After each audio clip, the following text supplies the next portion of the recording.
Welcome, everyone. This is an open house presentation for the AP US History class taught by Mrs. Small.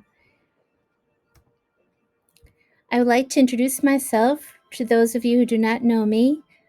I'm a veteran teacher of AP US History. I've been teaching it for 12 years here at Lincoln High School. In 2009, I gained a second master's from Providence College as a James Madison Fellow in order to focus on the Constitution, and I earned a master's in American history that way. I was also named Gilda Lerman Rhode Island U.S. History Teacher of the Year in 2010, and in the 12 years I've been teaching AP US History, I've also been teaching as an adjunct member of Rhode Island College in the EEP program.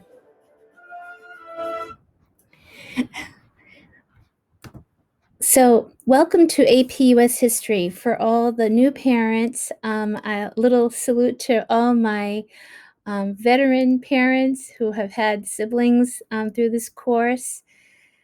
I look forward to working with all of you to ensure that your son or daughter are well prepared to successfully pass the AP US History exam. It is scheduled for Thursday, May 6th, and this course also meets the proficiency-based requirements for Lincoln High School. As you know, the AP exam is mandatory for this class.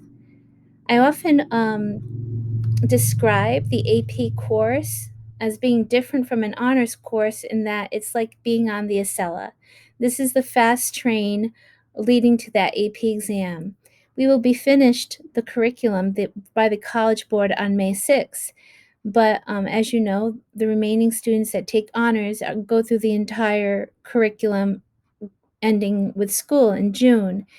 After May 6th, we kind of chill a little bit and we focus on more interesting topics to the students where we can bring in more current events. They can be a little bit more creative in their writing and in their deliberations. We can have role plays. We've taken field trips in the past. But right now, we're focused on succeeding on that AP exam. So AP US History is taught at the college level. It is a college level course, and it is designated that way by the College Board. And because it is a college level course, and I have these qualifications of having a master's in US History, we can earn the EEP credit through Rhode Island College. So all students will be earning 3 credits, which is transferable to any college that will accept them. So some parents ask, well, why should they take the exam? Why are they mandated to take the exam if they get 3 credits? Well, not all schools will accept a 3. So a lot of the Ivy League schools and those upper reach schools like Northeastern or William and Mary, a variety of schools, they want to see that the students can earn a 4 or a 5. So I have had a very, very great track score in terms of having students achieve high scores in this class. So I'm very confident in the ability of my students to kind of reach the expectations I have. And because they tend to be a bit demanding, they always do superlatively well on the AP exam. Nevertheless, this course is similar to other AP courses throughout the country, but because we are virtual this year, in regards to like the curriculum is a bit more modified, the AP classes are not that way, but it will require, because the content and the amount of work we need to go through is the same. However, the students will be required to do a lot more independent reading, writing, and research. The areas of study in this course will include historical, political, economic, social history, which focuses upon cultural themes and their development and influence on American institutions and society. These areas will be examined from multiple perspectives to provide a balanced view of history. What we mean by multiple perspectives here are just a variety of sources, usually primary sources, but also secondary from historians. And the students are supposed to be able to glean the skills that they need to do well in this AP exam from those sources. So perhaps you've asked your son or daughter, they've told you, Mom, Dad, I have to do this happy assignment with these readings, and you're wondering, what is happy? Well, it's an acronym for having the students try to get the historical context, the audience, purpose, point of view, and the significance. The Y stands for the significance of a document. The students will learn to evaluate these historical materials for their relevance to a given problem in terms of their interpretation, reliability, and significance once again.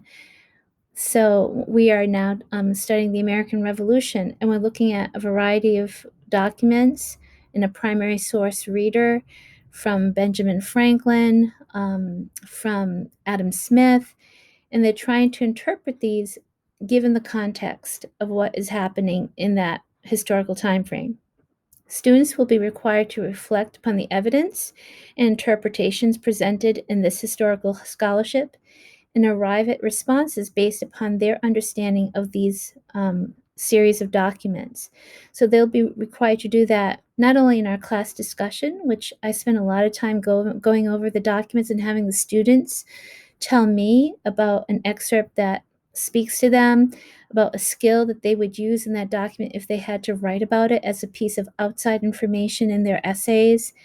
And I must say, I'm very impressed with the caliber of students I have this year, and I have every confidence that they will do excellent on the AP exam.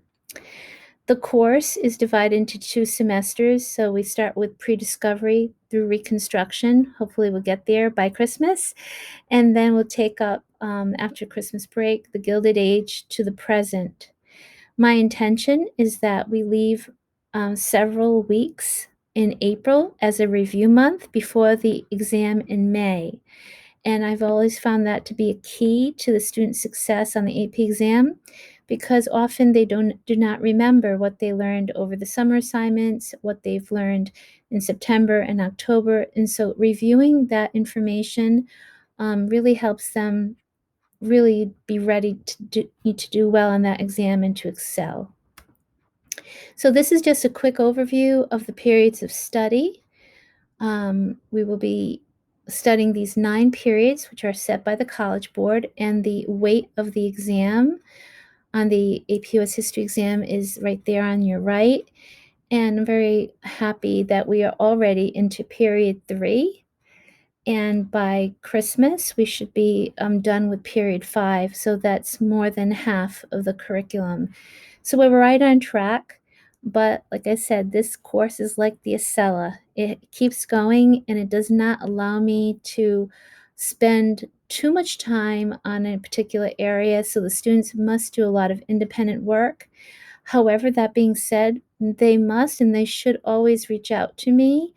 I encourage them to ask questions during our virtual meetings, and also to send me an email or let me know if there's any problem at all. As you may have heard by now, I am teaching virtually this year, and I have a long-term substitute in the classroom. His name is Mr. Adam Zott, and he's my liaison. He kind of gives me the feedback that I can't physically see in the classroom.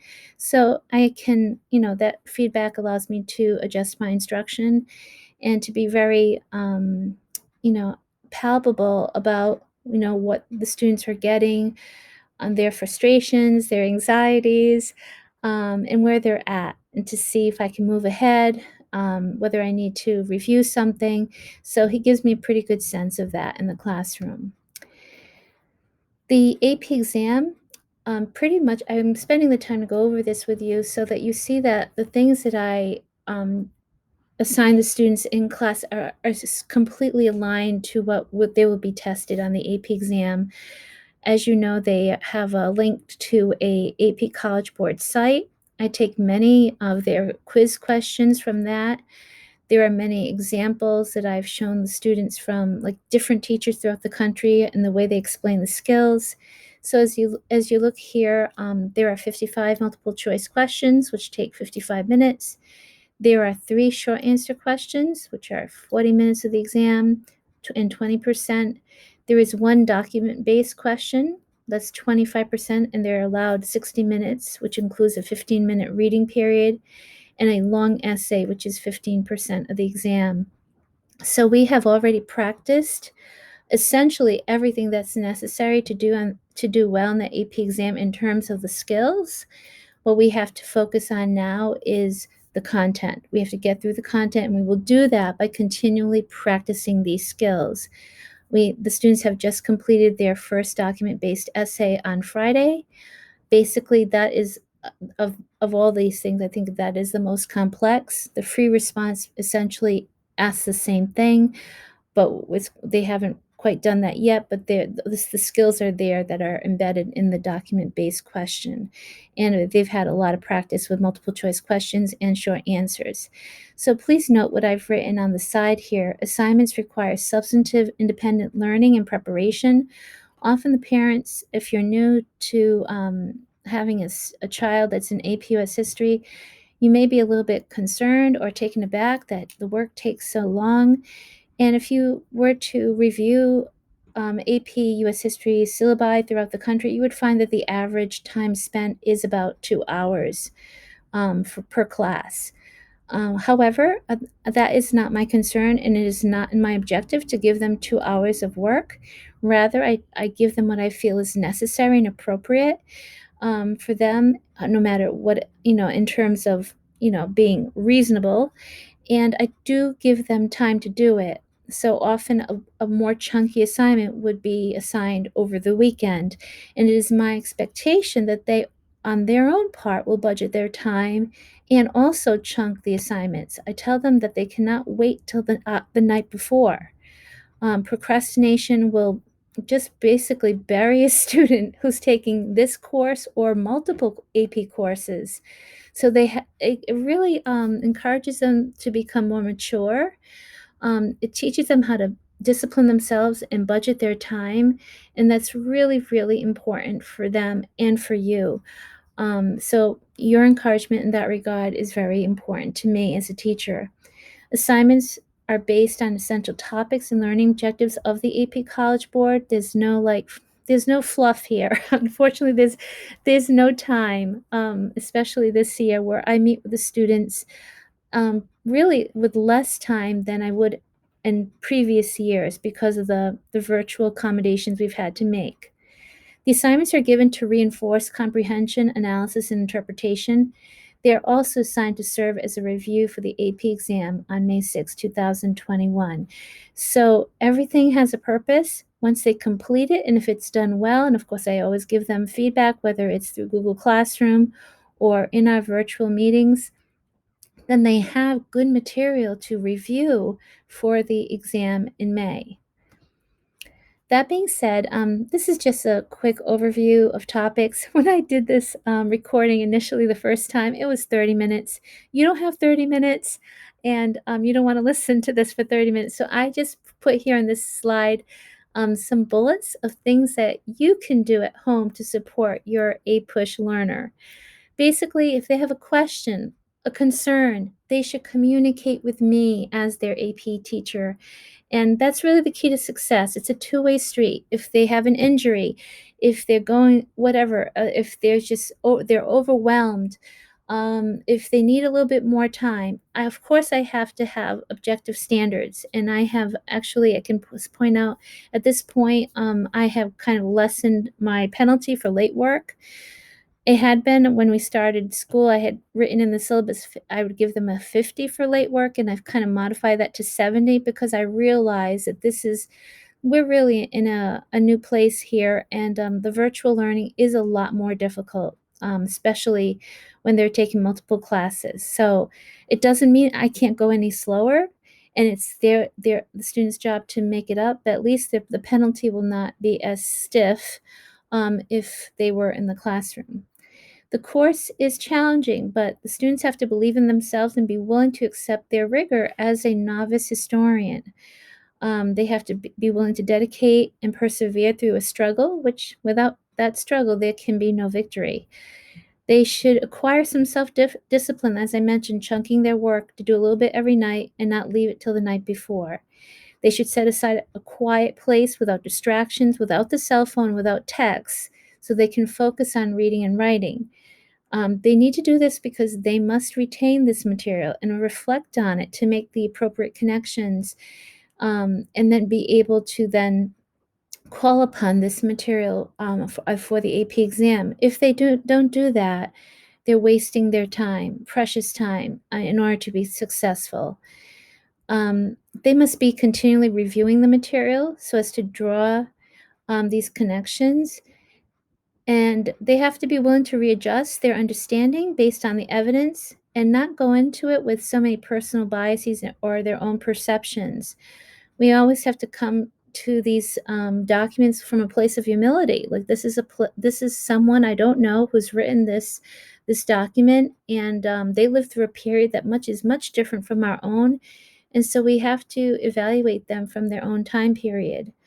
So if they come in with the desire to say, wait a minute, I have so much to learn, and I'm capable of learning this, then I think they'll grow and they'll be able to take APUS history to life and apply it as, good citizens, effective citizens in our society. So this requires them to develop a growth mindset, to learn from their mistakes and setbacks, be willing to adjust and try again. So I believe their achievement is worth it. Yes, because I want them to strive for a 5, but most of all because I think this is a class that can enrich them in ways that, that only life experience will teach you. You can always draw upon this later on, and it'll help you grow as a person.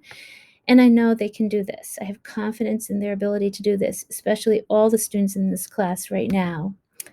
So I have placed a link for the Google Classroom right here on this last slide. I'd like to remind you to complete the survey if you have any general comments, questions, or concerns. And I thank you for watching my presentation. I look forward to meeting you during parent-teacher conferences. Thank you so much.